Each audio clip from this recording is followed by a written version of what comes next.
New York এবং new জার্সির গুরুত্বপূর্ণ সেতু, টানেল ও বিমানবন্দরের নিরাপত্তায় নিয়োজিত পোর্ট অথরিটির কর্মীদের আয়ে এবার নতুন রেকর্ডের তথ্য সামনে এসেছে। গত বছর ২০ কর্মী $৪ লাখ বেশি আয় করেছেন। শীর্ষ উপার্জনকারীদের একজন পুলিশ কর্মকর্তা শুধু ওভারটাইম থেকেই পেয়েছেন $2,15,০০০ বেশি।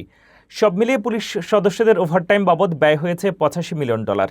তবে এই বিপুল অর্থ ব্যয় নিয়ে এর মধ্যে শুরু হয়েছে বিতর্ক। বিস্তারিত আরও জানুন রিপোর্টে। $৪ লাখ বেতন, তার উপরে লাখ লাখ ডলারের ওভারটাইম। যুক্তরাষ্ট্রের পোর্ট অথরিটির কর্মীদের আয়ের নতুন তথ্য সামনে আসতেই তৈরি হয়েছে ব্যাপক আলোচনা। 2025 সালে নিউ ইয়র্ক এবং নিউ জার্সির গুরুত্বপূর্ণ পরিবহন অবকাঠামো পরিচালনাকারী এই সংস্থার মোট পেরোল ছাড়িয়েছে $1.2 বিলিয়ন।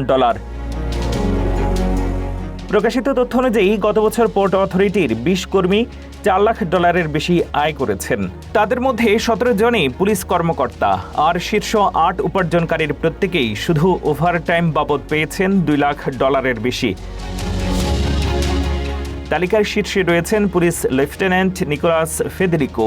মূল বেতন হিসেবে তার আয় ছিল $1,80,691, কিন্তু ওভারটাইমেই পেয়েছেন $2,15,717। ফ্রেঞ্চ বেনিফিট সহ তার মোট পারিশ্রমিক দাঁড়িয়েছে প্রায় $4,66,775। আরেক পুলিশ কর্মকর্তা ডিটেকটিভ সার্জেন্ট দেওয়ান মহারাজের মোট আয় ছিল $4,48,612।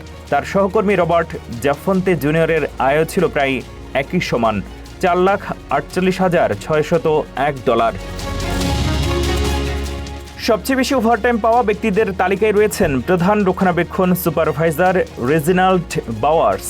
তিনি ওভারটাইম বাবদ পেয়েছেন $2,31,916। 2025 সালে সংস্থাটির 8,356 কর্মীর গড় বেতন ছিল $1,44,033। এর মধ্যে 68% কর্মী ওভারটাইম পেয়েছেন। মোট ওভারটাইম ব্যয় হয়েছে $196 মিলিয়ন। সমালোচকদের অভিযোগ, এমন বেতন কাঠামোর চাপ শেষ পর্যন্ত পড়তে পারে সাধারণ মানুষের উপরে, কারণ ইতিমধ্যে পোর্ট অথরিটি সেতু ও টানেলের টোল এবং পাথ ট্রেনের ভাড়া বাড়িয়েছে।